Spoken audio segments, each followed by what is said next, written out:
Hello and welcome to It's Not So Lonely at the Top podcast. This is a podcast for business leaders and business owners just like you. We're going to be sharing top tips on how to develop yourself personally and professionally. I'm going to be sharing updated podcasts on a regular basis, so please do make sure you subscribe, and I really hope you enjoy today's podcast. Hello and welcome to today's episode of It's Not So Lonely at the Top podcast. I'm joined today by Simon Morris, who I've known for several years now, and I'm very delighted that you've decided to join me as a guest today. Thank you very much. Thank you. And I'm going to move the microphone a little closer because I got told off actually. So I'm just going to make sure it's there. So Simon's joined me today. Simon and I met, we're part of the same community where our personal development journeys have led in similar directions to us being part of the Magenta community, which is how we met. Interestingly, Bevis, who many of you will have heard from on a previous episode, has introduced us through that community. And Simon and I have had many a coffee. There are other hotels available, but we tend to go for the Marriott, don't we? We do. Which is near the showground in Peterborough. And we tend to have coffee and chew the fat over mutual connections and various business opportunities and discussions like that. And today we're going to extend that a little bit further. So Simon, greetings. Really pleased to have you on the podcast. Just make sure the microphone is sort of uncomfortably close to make sure we can hear you. Good. Simon, it's an absolute pleasure to have you here. Just for the benefit of the listeners, are you able to tell them a bit more about you and your journey through business? Yeah, absolutely. It is an absolute pleasure to be here, and thank you very much for inviting me, first and foremost. So I started off in accountancy, didn't qualify. Gentleman walked up to the back of the room and said, "Morris, I don't think you're quite right for this profession," which I agreed with immediately, and have always been in a sort of sales marketing background. Worked with Mark McCormack at IMG very briefly, the running division, and then was set up to look after sponsorship and PR programs, and have been entrepreneurial since.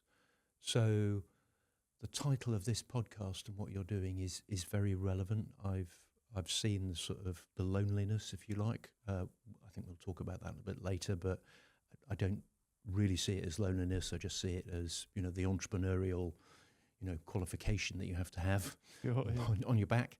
And have basically set up, exited, funded businesses in selling coffee, ready-made cocktails, which was interesting, a mail order business, a sales and marketing business, and a retreats business. And I now work in the mergers and acquisitions space. So business people I talk to are wanting to exit. There's often an entrepreneurial dilemma in terms of wanting to grow the business, but actually not thinking about the exit. So I work with people to put exit plans together and buy and build businesses. Amazing. That is a very varied business background, isn't it? I just made a couple of notes. I set up and exit coffee, ready-made cocktails, mail order, retreats. Yep. We might have to talk about the retreats at some point. That sounds quite interesting. Yeah. And obviously doing the mergers and acquisitions at the moment. So, Simon, absolutely fantastic to have you join me, and really looking forward to hear it. So, I think the first step for me to ask you about is what led you to doing NLP and motivational mapping, because that's a key part of the focus for me as from a leadership development perspective. I think it's a very, very important tool set, and the journey's led you there. How did that come about initially? So I think it's really important, and I don't think there's any one time when I can sort of think this happened, or what was the catalyst to taking me down that sort of NLP route. I've always been fascinated about why is it that some people succeed, why is it that, and I think it's often the relationship we have with our mind. So I was very keen. I did in the 1980s, showing my age, I did a thing called the S training, which was air art seminar training, was sort of brought over from America, very much just sort of about knock you down, build you up. But that was my sort of first taste of how the mind works. It's our thoughts, accountability, and got involved initially with NLP when I was in London in the 90s. And in those days, it had a sort of bad rap, really. It was sort of mind reading, and people thought they were going to be sort of in some coma or something. Right. And then I met Bevis again, and then just got completely into it. And I think it's hugely valuable to understand that we don't all think the same, and it's not that there's any right and wrong with that. I often use the analogy, if we're sitting opposite each other and there's a cup in the middle of us, I will say that the handle's on the right-hand side, you'll say it's on the left. Sure. Doesn't mean that the cup's different, doesn't mean to say we have to argue about the cup, it's just that's the way it is. So I think those sort of teachings are hugely valuable in business and in particular leadership. Yeah, absolutely. Fantastic. So with regards I keep wanting to remind myself, so I'm just going to come out with it because my brain's a bit kerfuddled when I interview people. Running, we both share a bit of a passion for running. Yeah. You injured yourself recently. I didn't ask about that. Yeah. I was out in the woods in the early morning, which was great, with my daughter and her dog, having a really good time. As you know, running is, we'll talk about it in a minute. You know, it's really important, I think, to the whole entrepreneurial journey. And just managed to, the polite way of doing would be fall on my face. Oh, really? Arse over tit would be. And my ankle swelled up, and I managed to crack a bone in my ankle. Oh. Yeah. So I haven't been running. And I'm annoyed you asked that question, actually, because I really would have liked to have been out running, but I haven't been for a bit. Yeah, right. Okay. I'm sorry I shouldn't have asked that. But you said earlier you worked in the running division first. Yeah.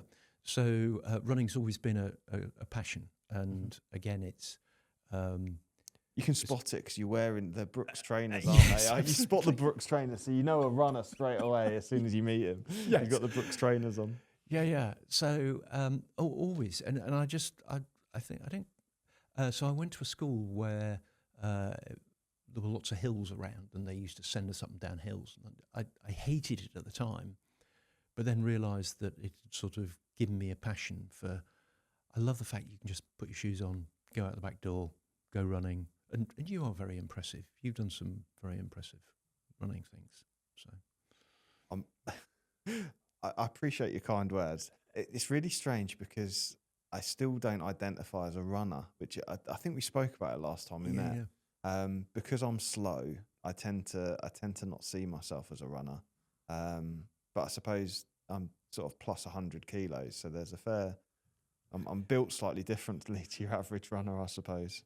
Yeah. Which I find quite challenging. But yeah, so I have a big goal. Obviously, I did the London Marathon this year, and I've got a big goal for the Great Eastern. Now, most people who are good at running would probably be working towards a 90-minute half marathon or something like that, or something a bit lower. But I'm having to work very hard to get to a sub 2 hour half marathon. I did Great Eastern last year in 2 hours 32, and I'm training very hard to get sub 2 hours, and it's not easy. It's very challenging. So I'm running 3 times a week. I'm doing like a tempo session on a Tuesday. I'm doing sprints on a Thursday, and then I'm doing a long distance run on a Sunday. So I'm very committed, and I'm putting a lot of time and effort in. But for me I need to get sort of a comfortable 9-minute mile. It's not easy. It's not easy for me. My heart rate is, pounding away at that sort of speed because my body's having to work quite hard. Yeah. No. I'm huge admiration. I think you are a runner. Don't belittle yourself. Not a plodder. Not a plodder. No. So in 1982, we took,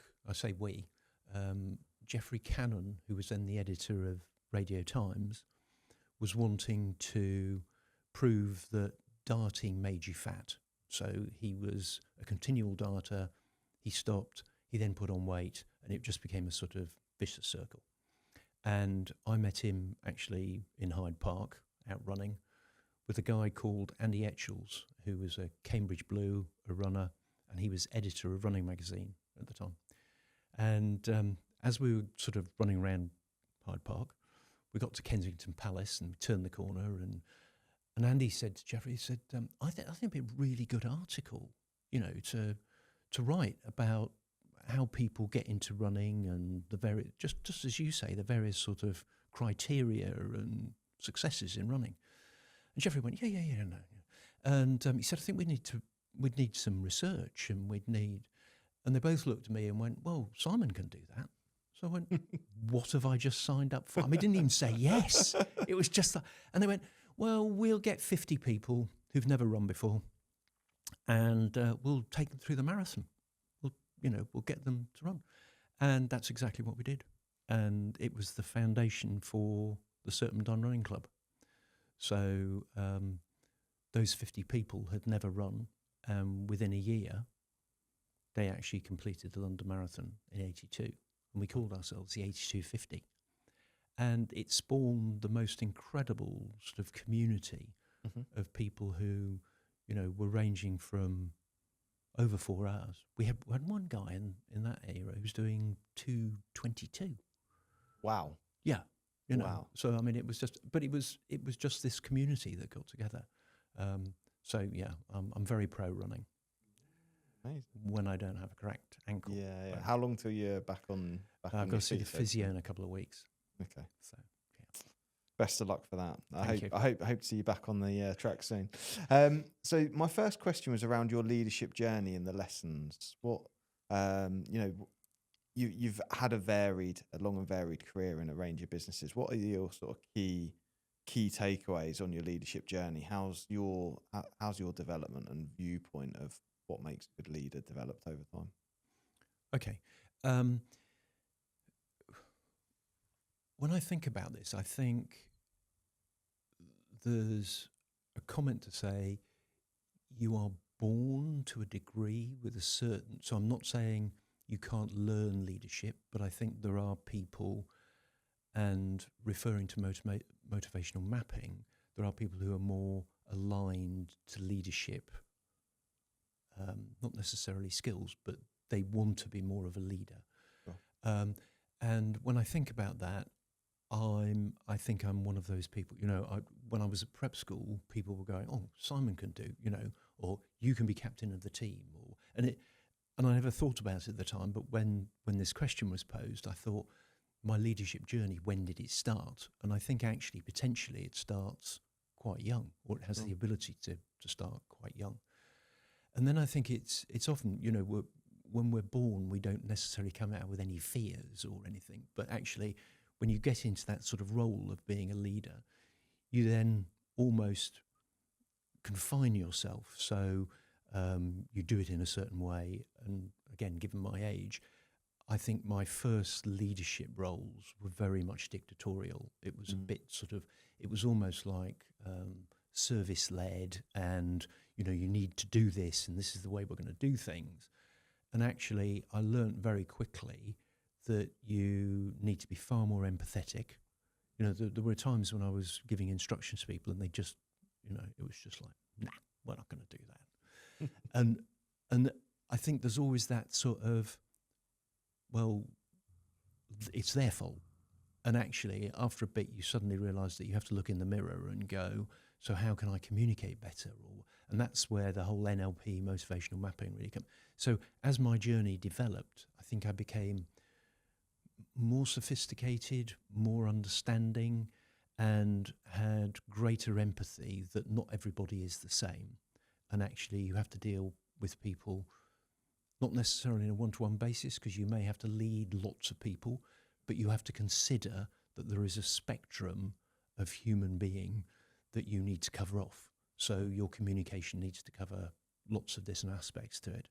And I'd like to think, rather than being dictatorial now, I'm far more empathetic and understanding and conscious that actually I need to ask, if that communication has landed in a way that it's right for that individual. Sure.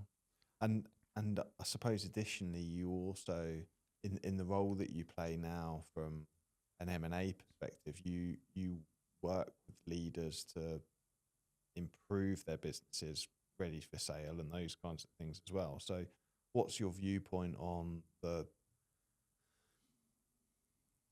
standard of leadership necessary to maximize business value, I suppose, is an interesting question.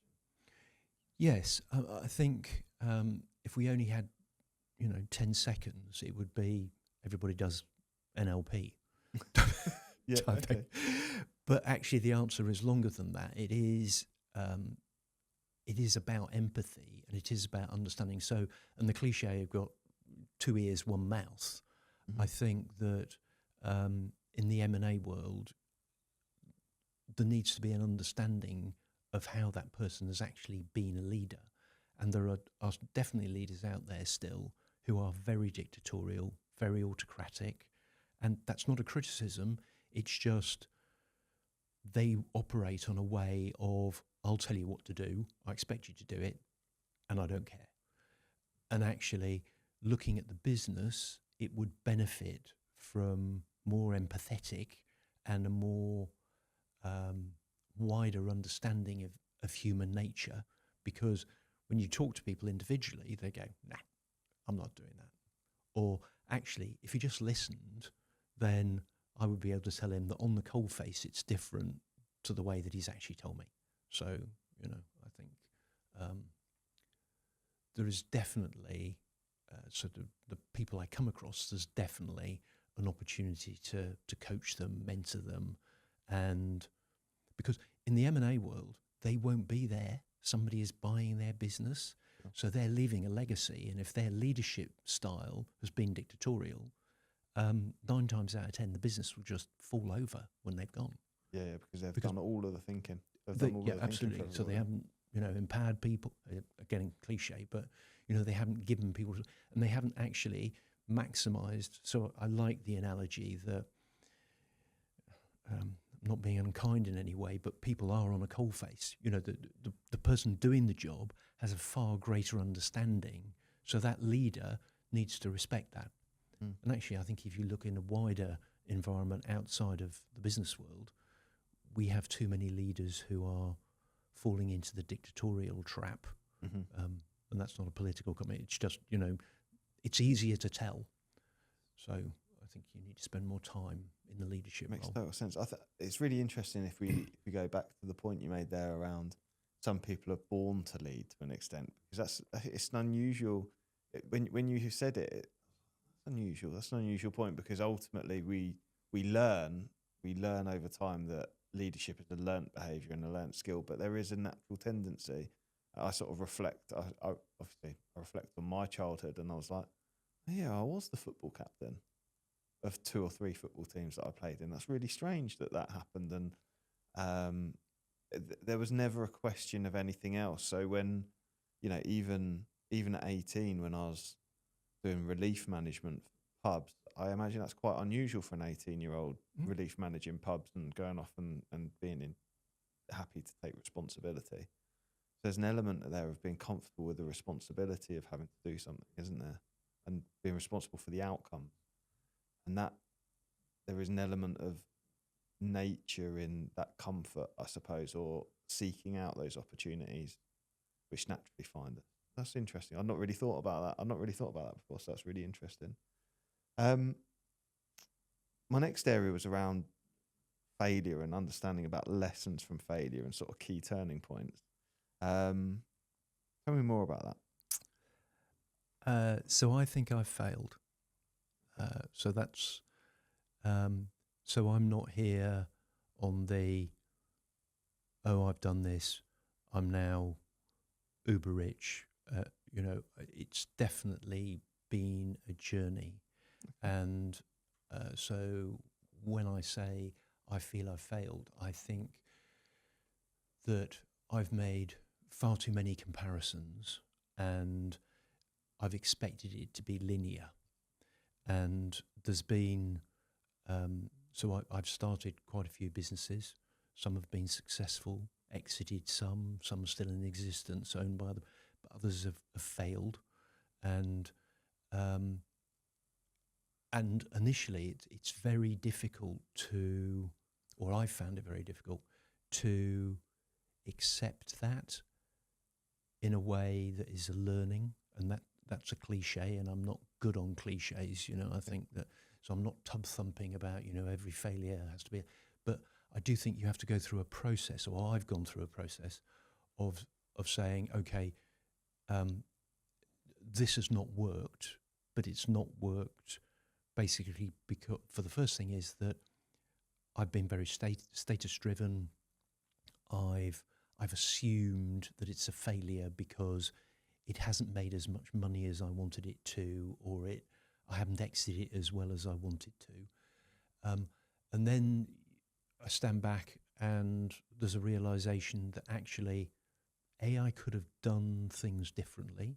So there's been businesses that I've run where people have advised me, they've gone, you need to get rid of some staff, Simon, or you need to cut that cost, or you need to go and find a new client that's in a different sector.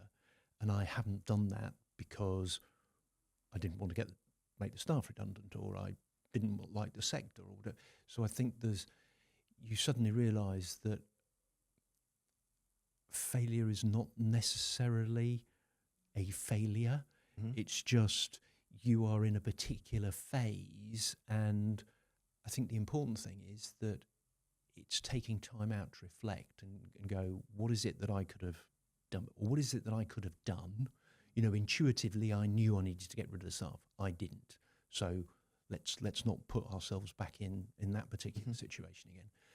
And then you go, and then, the finances weren't great. I should have been tracking them better, or whatever it may be. So I think the fact that there has been failures is that I'm much better off. And in the M&A world, experience, failure and wisdom is actually regarded very highly, because, I talk to business owners and they go, I've never failed. It's great success. And I go, ooh, and your staff head count? And they go, well, it's, 150. And I'm going, do you need 150? And they go, oh, possibly not. And so it's been there, done it, got the T-shirt, and I hope that answers the question. Yeah, it makes real sense. And it's strange because I enjoy talking about unusual topics, and failure tends to be one of them, because I find intuition and its intrinsic link with failure I always find very interesting as well. So, and just from a cultural perspective in the UK, we view failure very differently to other cultures, don't we? Yes. Really. So, and I find that very interesting, where it's part of the stiff upper lip type of way that the Brits do things, that we tend to avoid speaking about failure and those kinds of things. And I find that it's very interesting that for example, my understanding in America is that there's a much more of an openness for people to try and risk and fail, and that people see that as a really positive thing. Whereas here, it feels like the the culture would be to belittle somebody for feeling like failure. But the reason I find it really interesting is because, having had a background in safety and in compliance, we tend to deal in failure quite a lot, if that makes sense. So, and what I mean by that is testing a system to failure, or understanding what's caused something to go wrong, which has ended up in a catastrophic incident, for example. What are the warning signs along the way, and how do we create robustness in the process to prevent that from happening? And I believe therein lies kind of one of the secrets to unlocking good leadership, is around there's a level of intuition. So I know in my businesses, for example, that because I'm so close to them, it's almost like this intuition that you just kind of know that. I don't know if you know what I mean by this, but there's just like an intuition that it's a bit quiet. The numbers might not be saying it, but it's a bit quiet at the moment, or So, for example, in the summer, our business goes a lot quieter with consultancy and training because people are on holiday and those kinds of things. But and we've had quite a quiet, as we record this, June, July. We've had quite a quiet June and July. But during August, I can. There's an intuition. I feel the inquiries picking up, and I feel the positivity and those kinds of things that are not necessarily reflected yet in the numbers, but I can feel they're there, and that hasn't failed me yet, which is very interesting. But sometimes I think sort of judging between the intuition and the failure, I think is kind of a bit of a tightrope, I suppose, is probably the point I'm making. It's quite tricky. Yeah, and I think actually, so not sycophantic, it's a really good point, because I think actually the more you tap, so this is something that I've learned out of failure, the more I tap into the intuition, the better it is. Mm-hmm. And one of the processes I now go through is that I spend a lot of time reflecting, or far more time than I used. It was just always like, I was like, the hamster on the wheel. It was just like sort of entrepreneurial, we've got to do. And now I take myself out, of what I do and just reflect and actually try to heighten the intuition for exactly the reason you say. So I can think of, staff numbers, some of the financial situations that if I'd listened to my intuition a bit more, wouldn't have been the end result of failure. And the other thing that I would say, so when you were talking, I kept thinking, when you get to that stage, I think you have to go inward. It is you, and again, referring to the podcast, the loneliness of the, leadership, director, entrepreneur, and you have to then evaluate what it is. And actually, you can be very creative, because everybody's telling you it's going to fail, it's not going to work. But actually, if you know the business, you understand the business, there can be things. So when we were running the mail order business for the Daily Mail and Classic FM, there was a time when some of the investors felt we'd failed. So they wanted to stop. And we got to a stage where, we were about to stop. And I took myself off. I just thought about it a bit, and I thought, I wonder if we could introduce a joint venture, or we could introduce some of our suppliers to, and eventually we found the people who were delivering all the products willing to invest in us, and they became, a shareholder.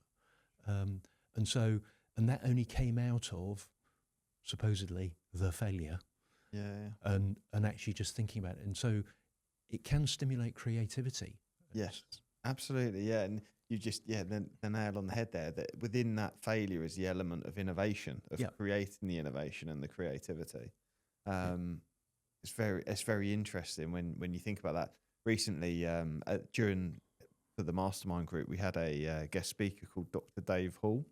I don't know if you've ever come across him. He's based in Newmarket. He actually used to do, his background was in doing drug testing on horses for horse racing. But he speaks about creativity and innovation. Very interesting from an NLP perspective. So he's one of the only speakers I know in the UK that speak on creativity and innovation. And he said, you speak to many business owners and they say, oh yeah, we're innovative. We've come up with this innovative solution. And he's saying at best, it's continuous improvement, but it's not actually innovative. No. And he talks about the mindset that's required, because we tend to, he calls it the world of what is. So this is very NLP based. So the world of what is essentially what our brains are aware of, right? So continuous improvement is, we know this thing is happening and we want to maximize our potential from it, or whatever it may be.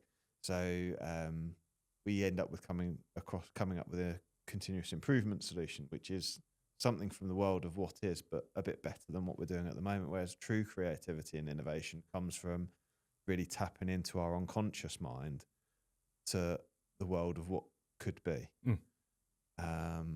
And that's where the creativity comes from. And that's almost a childlike process. So one of the suggestions he has is around getting, he tells a story about an engineering firm who go and use a group of 9-year-old 9-year-old children from a primary school and go, look, we've got a communication problem. How do we overcome this communication problem? And they come up with Bob the communication fish, which was really interesting. So he talks about Bob the communication fish, that these children came up with the idea, but actually the engineering firm ended up utilizing. They then took this wild concept and gone, well, what is it? The idea is that the children come up with something which is totally wild, right? Absolutely. But you look at the factors that have created how it works, and you go, well, how do we replicate those factors that make it work into workable? And that's creativity and innovation, because you come up with something, the children come up with something wild, which is very childlike, amazing, totally, impractical. But you look at what it is that the factors are that solve the problem. How does it actually solve the problem? And then you go, right, okay, so in there's some gold. There's some gold in there that then helps you overcome those challenges. So very, very interesting speaker, very interesting process where we talk about failure and innovation and where that sort of comes from. So very good, very interesting. But I think that's a really good example again of, in our entrepreneurial roles and our business owner, we are doing a lot of the time. We're in the business, and actually a lot of the owners I speak to, and they it could be second or third generation, and they're 50 plus. They have never given themselves that time to either reflect or be wacky. It's just, we're going to do the job. We're going to serve this food, or we're, going to bash this piece of metal, and all that. Well, bring the 9-year-olds in and see if you could do it differently. I mean, it's really good point. Yeah, it's. I do recommend Dave Hall as a speaker. The mastermind group found him fascinating because it was very different to, like you say, they've got used to bashing this piece of metal, and that's the way it's been bashed for the last 50 years. So why would you do it any differently? Right? And why on earth would you listen to some 9-year-olds? Yes. Which is fascinating. People are probably a bit lost with that, but hopefully I explained it well enough. The concept of it, that we end up in this world of narrow-mindedness when actually there's so much scope and opportunity. With infinite opportunities and variations of doing things. Yeah. And actually sometimes that expanded mindset can come up with the right solution, because you look at the key elements of what's making that new idea work. I think it's the key point that I wanted. Yeah, and I think your point, so we've talked about NLP, and Jack Canfield talks a lot about the relationship between the conscious and the subconscious. And it's the subconscious that, as I understand it, has to sort of house it. We have so many thoughts going on. We've had so many experiences, and, that is parked away somewhere. So if we don't give our subconscious a chance by, just stopping, reflecting, often people go, oh God, I had a really good idea in the shower, and it's actually a good example of, you just let the subconscious do its work rather. So, a bunch of 9-year-olds, or, I had one business trainer quite some time who went, we're going to think like an orange with a similar concept. Yeah. It was like, now, if we were an orange, what would we do? Fascinating. And it just, it moves the mind, doesn't it? Yeah. Hi, my name's Pete, and I want to thank you for tuning into today's podcast. I'm a coach, speaker, and author. And if you want to take your personal development that bit further, did you know that I offer a mastermind program as well as one-to-one coaching? If you're interested, please do reach out on peterushmer.com. Yeah. I could talk about that endlessly. Think No. I think like an orange. I think endlessly about that. So my next question for you is around how do you stay motivated? What keeps you energized? Well, we've touched on it. I had to postpone the time of this recording because I was out in the gym. So exercises, but I think lots of business owners get involved with the doing, and and particularly entrepreneurs, they're very focused. They do, and actually, the holistic approach is we have to look after our mind. We need to look after our body. So what keeps me? So exercise. I really find exercise useful in all its shapes and forms. So running, going to the gym, Pilates. I have a combination of that.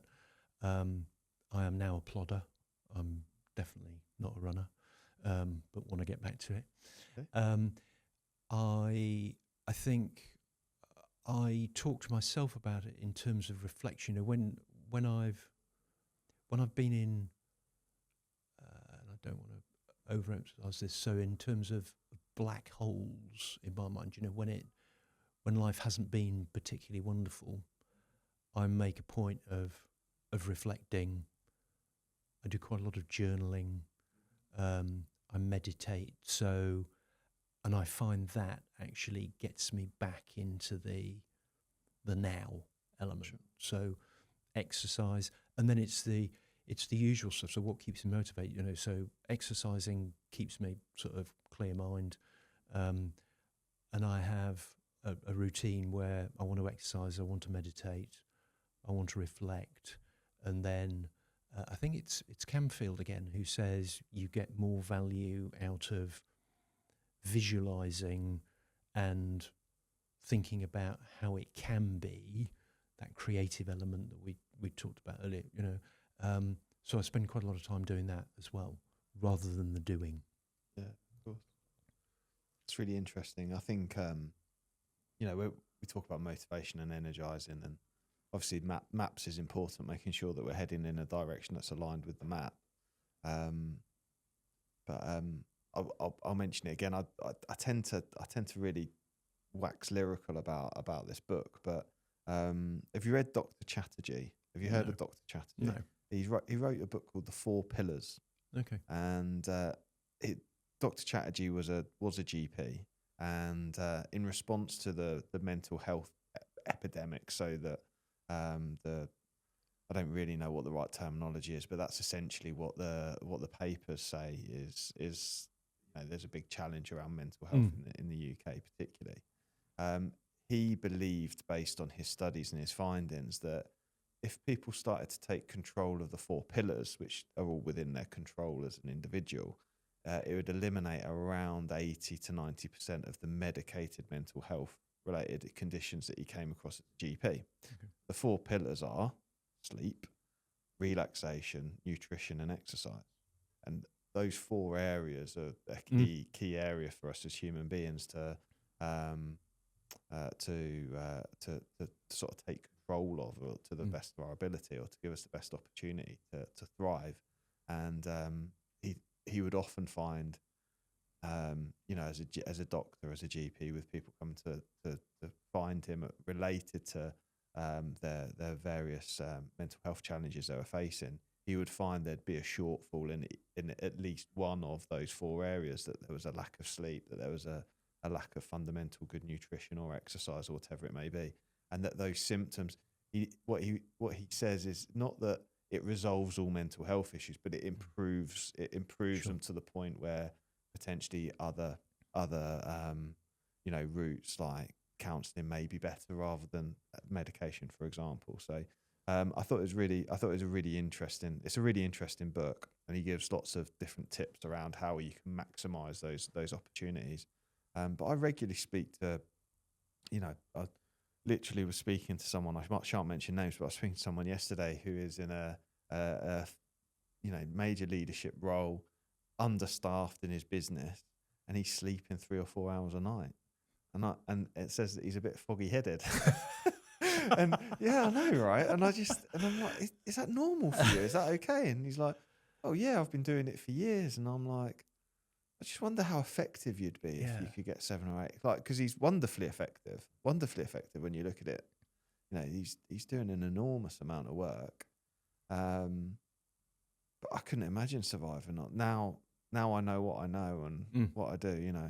There was often I used to, when I was younger, in my younger years, did 4 or 5 hour nights. But now it's 6 hours is non-negotiable. I was up at 4 this morning. I was slightly less than 6 last night, but I had some stuff I needed to do. But it's a tool I use when I need to. And the only reason I know that I can do the shorter nights is because the rest of the time I know that I'm making sure I'm getting 7 or more, for example. So it's calculated. And I suppose same thing with nutrition and exercise and the various different bits. Sleep's fundamental. There's a great book by Matthew Walker called Why We Sleep, which is very interesting around the science of sleep, the importance of that. But I think, I suppose whilst we talk about motivation and being energized, those 4 pillars that's very simple. You talked about meditation and getting space. So that's the relaxation element of that. You strike me as someone who doesn't overeat on the old. You're not popping into the drive-through McDonald's every so often, no? No, I don't. I do cake though. Do you do cake? Oh right, yeah, okay. that's the hangover from running. Yes. Yeah. Right. Okay. Yeah. There is something about running. Certainly a Sunday morning when I've done 10, 13 miles, I could eat like a horse that day generally. And cake is good. I like biscuits, cookies. Yeah. Oh yeah. Yeah. We're on like for one, definitely. Yeah. If you go to the Dales and you go into the cafes, there's pictures of the Brownlee brothers everywhere, and you go, why? And then you suddenly realise they're athletes and they're eating cake, so they're literally dropping into the local shops and eating cake. It's fab. Amazing. So building culture, influence, and trust was sort of the next part of what I wanted to speak about. So tell me on your journey, what have you learned about how to build culture, build influence with people and trust? What are your thoughts around those? So I think it's really important to sort of have a holistic approach to it. So I think there are still people who think that leadership is dictatorial. My experience is I don't think that works. So I think it's almost you have to go backwards to come forward. So some of the business that I've been involved with and have bought, we've actually spent time listening to people, finding out what they do, and then actually clarifying exactly where they are in terms of what works, and not making it a right and wrong situation, just understanding. So clarity is very important. I think that to set a culture, you then, it is a vision, but actually NLP, again, I think reverse engineering what it is that you want to achieve in 3 or 5 years' time. So rather than planning, because I have a bit of a beef against the word, I think planning becomes too much of a stick to beat people up. Yes, it's important to track numbers and to know, but actually I think if you reverse engineer, you visualize, you understand where you have to be in 3 years' time, then you've got something that you can focus on, so you can create a culture within that, and that identifies the values and how people want to work together and how they're going to be able to communicate, that sort of thing. So having gone backwards, understood where it is, what's good, what could be done better, then reverse engineering, and then actually putting in a clear action plan. And I think you talk about it in some of not going, oh, we want to do 100,000 quid in a year. Actually go, okay, so what are we going to do in 12 weeks? What are we going to do this week? And actually what habits? So a bit personally, I go, I need to exercise, I need to meditate, I need to visualize, I need to do, this in the business today. So that those things are almost non-negotiable. If I've done those, sending out so many blogs, inviting so many people, so you get a series of habits together. So you're reverse engineered where you want to be in 3 to 5 years' time, but actually you've then pulled all that back and you're literally doing step by step. It's literally, to run a marathon, you have to take the first step. So it's literally, taking that first step and then actually reflecting, putting in time to just monitor without it being a stick, how are we doing? Are we sticking to our habits?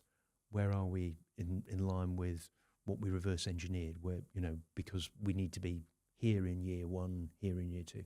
So, and I think that builds a culture, and it's a culture that can include everybody. So I think the dictatorial route doesn't include anybody. You might like to think because, well, they work for me or they work with me. So, I've communicated, but actually they need, again, a cliche, they need to be on that journey. They need to be on the bus. And if it isn't inclusive and it isn't holistic, and I think it gives people the opportunity to do a lot of what we've talked about in terms of if the individual is happy, so if somebody's really keen to exercise, well, let's make sure they exercise. So, how's it going? Mm-hmm. But if we're just dictatorial and we're just asking and you just got to do a job of work, then we don't understand what actually motivates or drives the human being. Oh. So I think that's really important.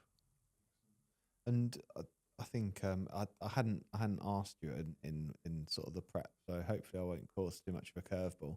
But I increasingly I speak to leaders who are learning this, that dictatorial doesn't work. My opinion's the only one that matters, yours doesn't matter, and that sort of stuff. So they're involving their people a lot more and actually realise that it's important to have a good culture. It's important to involve people. It's important to make sure that people feel rewarded and valued. The challenge that some of them are coming across now is actually how do they then balance that with the consequence for when things are underperforming, that they tend to now have a challenge. I find that they have a challenge with, and my opinion tends to be, I'll come over to you in a moment, give you a moment to think about it, because I know I'm throwing you a curveball. No. But my opinion tends to be that I think as important it is to listen and reward all the things that we want to see and be very clear about the things we desire or are desirable attributes in our team, that we also do need to have quite a firm grip on the consequences for the things that don't align, or the adverse behavior that we don't want to see needs to be. We need, sometimes I worry that leaders get a little bit caught up in almost letting the tail start to wag the dog sometimes, which can become a challenge if we become too soft as leaders. What are your thoughts around that? So I think you raise a really good point, and I think it's very common. And in that whole analogy of clarifying what works and what doesn't work, I think that conversation would throw up, well, what happens if we don't succeed? So I think in that reverse engineering process that I talked about, you build in, when it goes wrong, this is what's going to happen. And actually, I read a piece the other day about progressive education and how, as I understand it, hasn't really worked.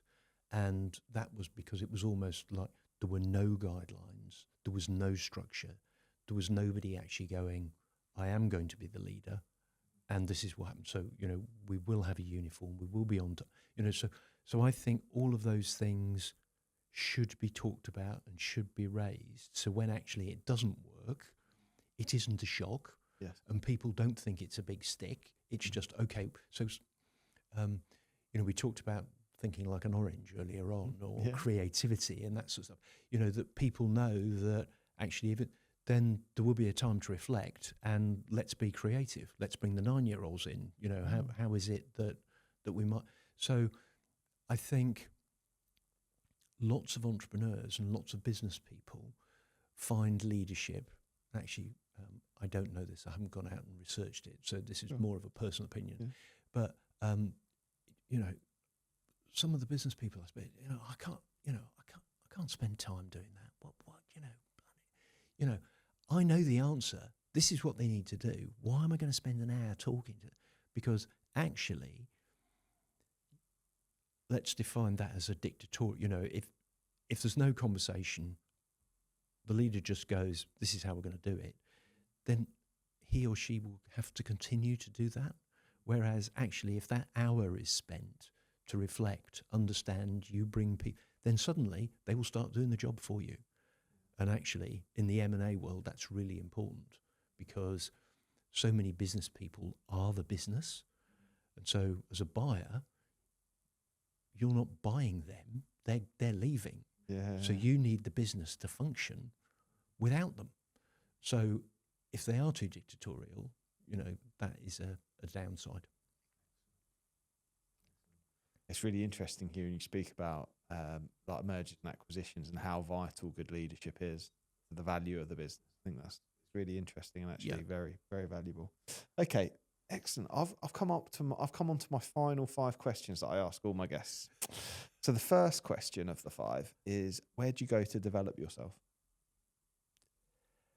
Well, what comes up is inwardly. So I like to think that it's my thoughts. I take responsibility. I'm accountable.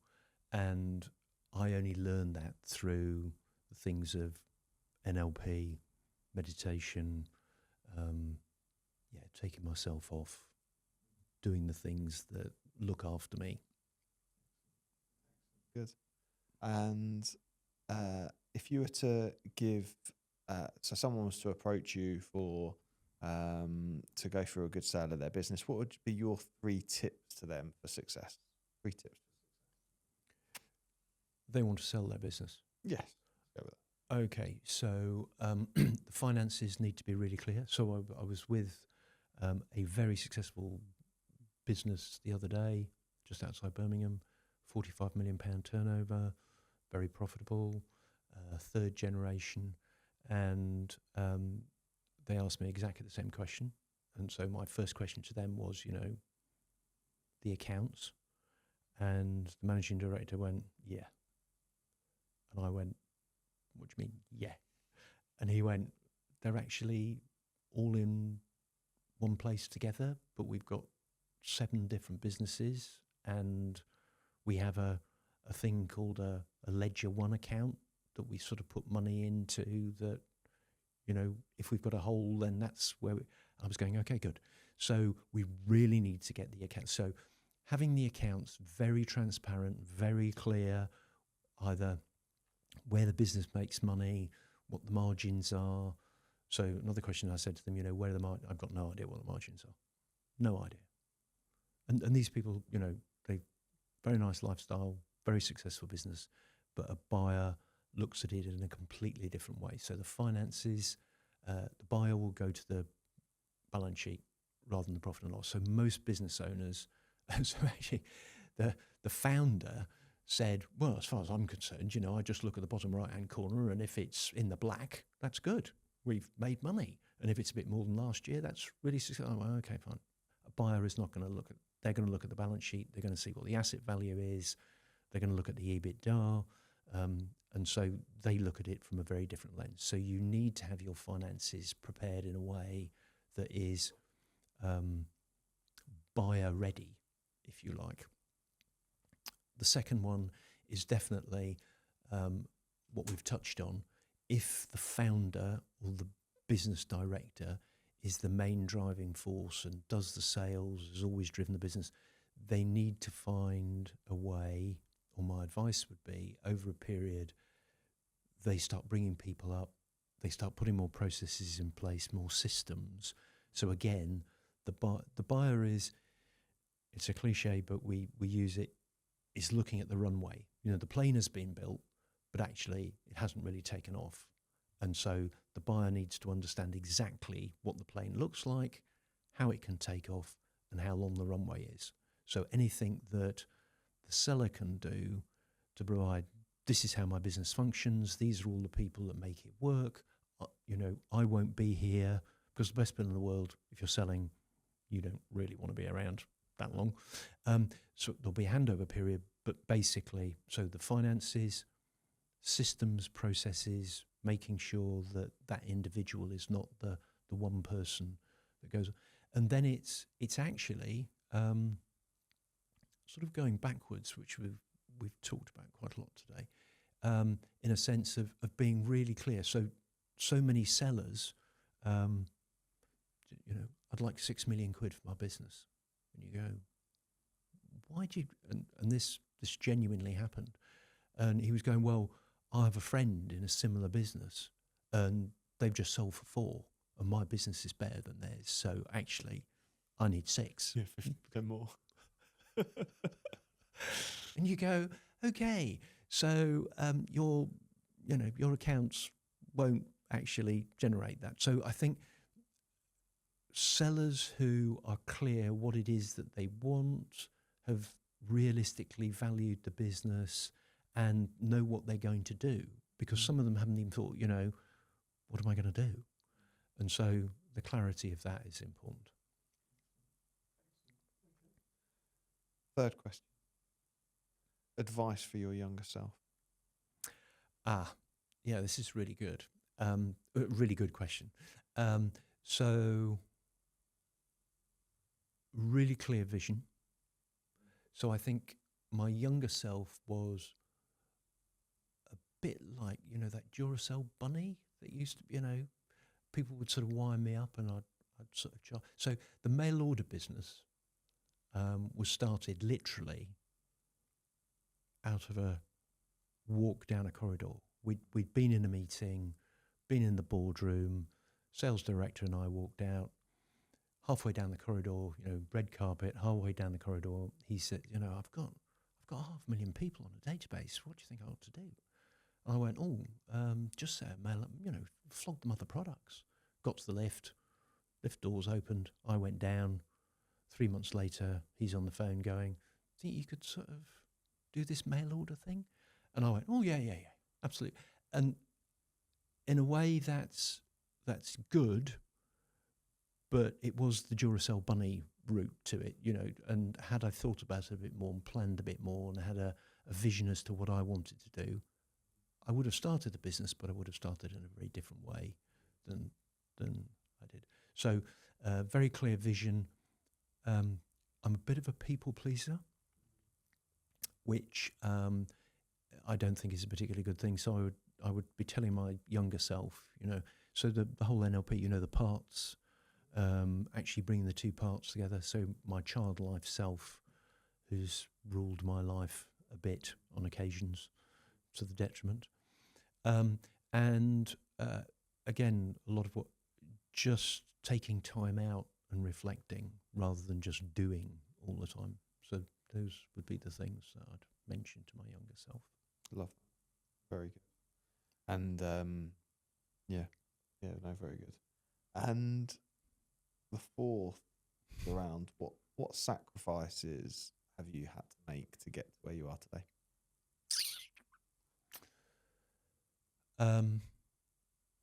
So I don't see them as sacrifices. I feel that if you are a business leader, entrepreneurial, and actually I think you may have said this in one of your, you have to then make a decision as to what you're going to focus on. And there might be times when I wasn't doing as much running, or, I was not in the UK, I was traveling a lot, whatever. So I sort of debate the word sacrifice, and I think how I would answer the question. So I do think there are sacrifices, and I think for other people, it's a communication. So it's up to me to communicate that is what's happening. But most of the time I've made those sacrifices out of choice. There was a time that I was getting up at 4 o'clock every morning. Yeah.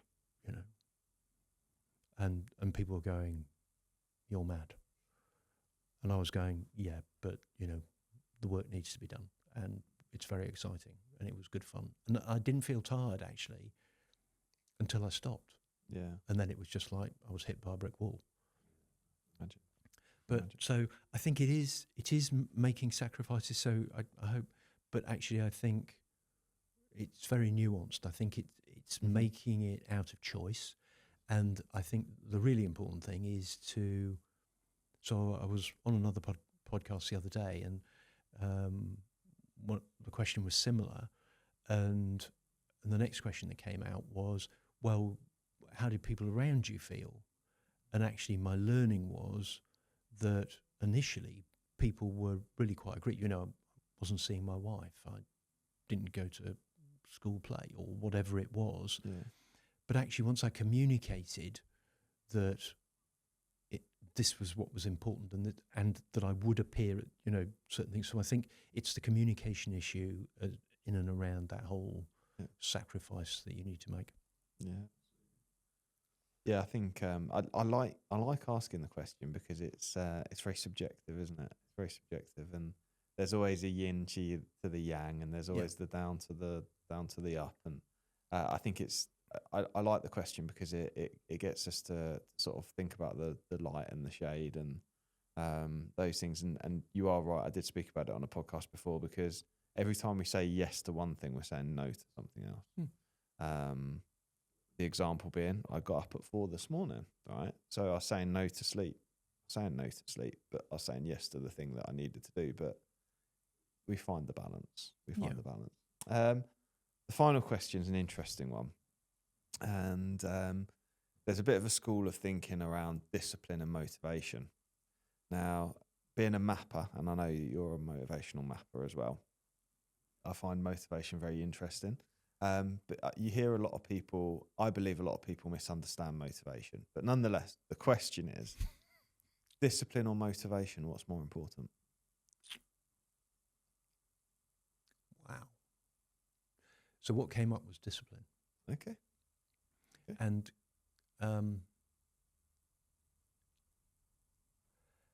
the reason I'm hesitating is that I think